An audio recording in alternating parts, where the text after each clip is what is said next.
the work that we're supposed to do in the year, at the end of the year or every quarterly, it's basically done.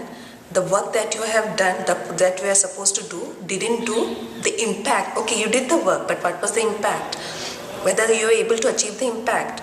If there was no impact, then maybe the work would be reshuffled a bit, would be changed a bit, because basically at the end of the day, the impact, what did you achieve? What was the main impact? Whether anyone benefited from it, what is the main thing? So monetary aspect in that way, maybe. Can you tell me, give me one example of how you would measure impacts in the sense, for instance, if I put a research paper in the portal, just a simple example, research paper, or if I conduct a training, 10 people have come for the training. After the end of the training, everyone, at the end of the training, people will write there, okay, they like the training or they didn't like the training. But after a month or maybe after a year, do they get back to you? Maybe within 3 months, do they get back to you and say, okay, they like the program, they need some more from us?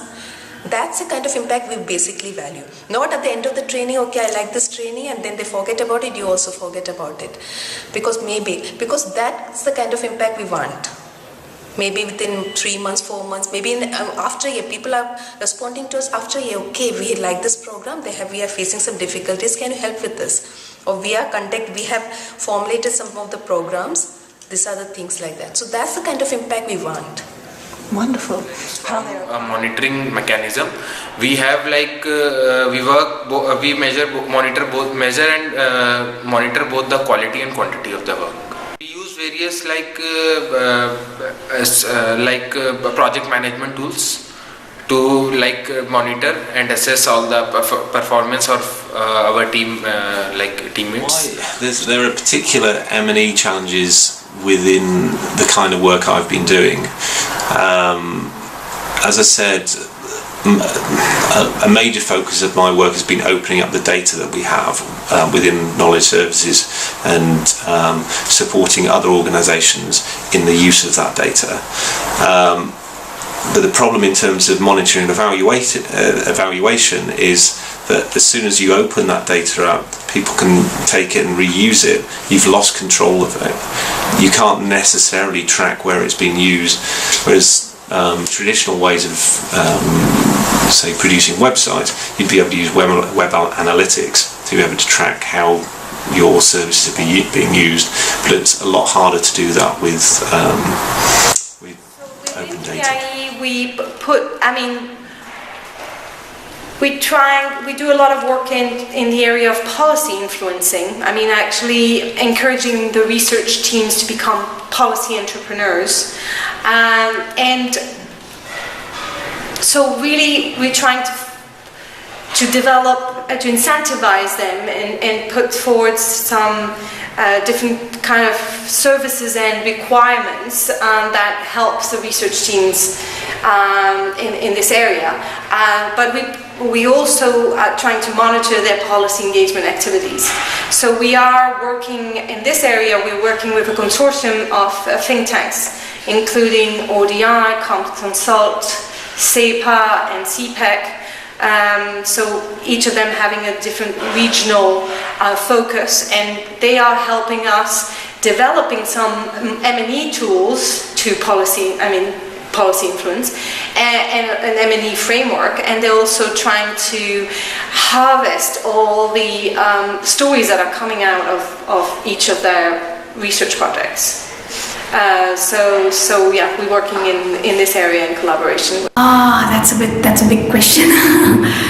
Increasingly,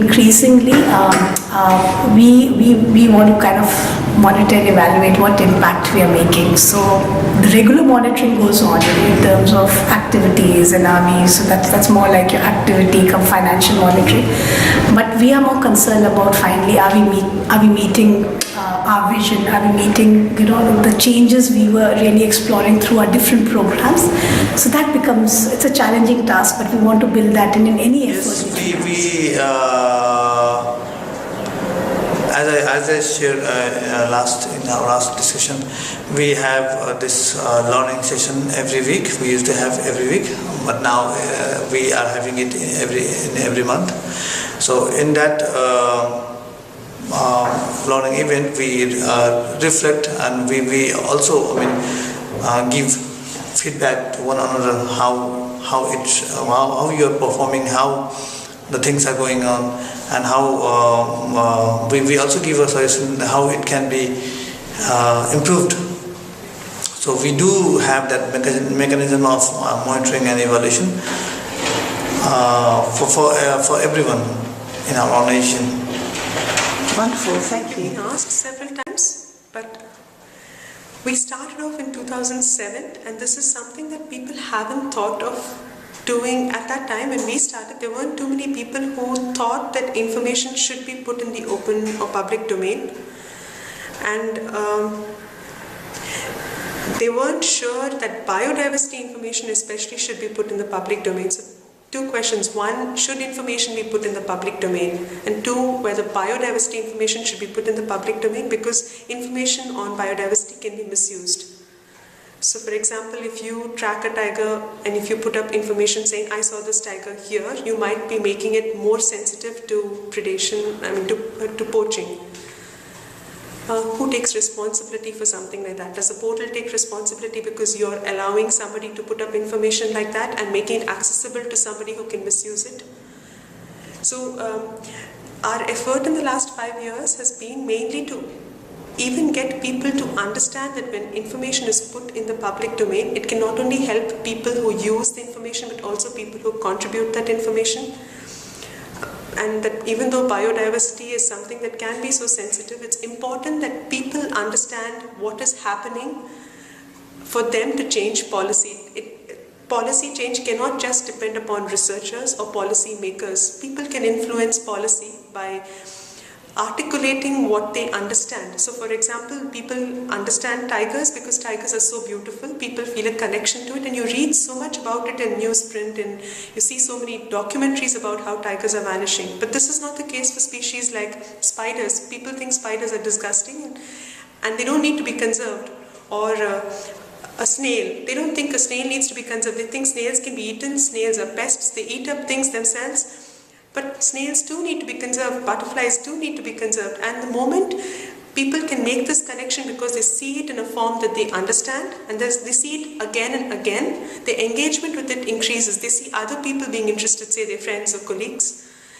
They get interested and they start having opinions. It's only when they have opinions can they then start trying to influence policy. So for example, in Bangalore, there's this huge demand for space to build companies and houses, housing complexes, and so constantly trees are being cut, and our roads are lined with trees, and these trees are sometimes several years old, and they're native species of trees. They're not species that have been introduced from somewhere else, and so they're very rare now because they have no commercial value as such, but they have aesthetic and cultural value. But recently we had a group who actually went mapping all the trees that had been planned to be cut on a road, mapping their girth. Identifying the girth helps in identifying age and how many years a tree has been there, what species of tree it is, whether it's native or not, and putting up that information on a mapping platform that we provide. And a lot of people actually went back and looked at the data, and it made sense to them because somebody had actually done something that they've been thinking about but never really looked at. And if out of 17 trees, 15 trees are native species of trees, and you know that native species are precious. And all of these trees are going to be cut because they're in numbers, they make a greater difference. So there were protests, there were people who walked along that road refusing to let government authorities cut those trees without any accounting of whether those trees could be transported and regrown in some other place, translocated and regrown in some other place. Just making the government accountable for the trees that they were cutting, that's one step in the right direction. It might not be an impact in the sense that the government anyway went ahead and cut those trees, but it is an impact in the right direction because people are getting aware of it. Today the effort is disorganized, but tomorrow it might be more organized. More people might do it in more places. And these are people who are living in these spaces and use these roads and need houses. And these are the people who are saying, no, we don't think we need houses at the cost of this. So now we started thinking that we never thought that somebody would use it in this way. So we started thinking that because of the context that we work in, we're working on biodiversity. and people don't normally think of economic value for species. It's difficult to measure trends in normal terms. What we do is we put out information that we think that people might be interested in, because this information is in a way that they can understand and use, and we talk to people to find out how they're using the information so that we can go back and use their feedback to make the information more useful to them. But we haven't yet defined parameters, except in the research community, where we know that researchers do look at information because we provide scientifically credible information. People look at it, people use that information. But that's not the group that we're targeting, because researchers can communicate amongst themselves without needing a portal to. This is to bring different groups of people from different disciplines and different walks of life to talk about a shared resource in a common space. So we haven't been able to find a method yet, because we're still in the process of creating awareness for this kind of space to exist. It does, but not to the extent how it's being done at IDS, at a different phases of the project or different phases of your work. It's not in a systematic way it's done. It's done once in a while. So what type of monitoring and evaluation do you undertake? I think it's for the betterment of our project, we need to assess that the usage of the database and how it's being used by the different users. In fact, how we can market it better way, so that the more and more number of users who can come and make use of the database. Yeah.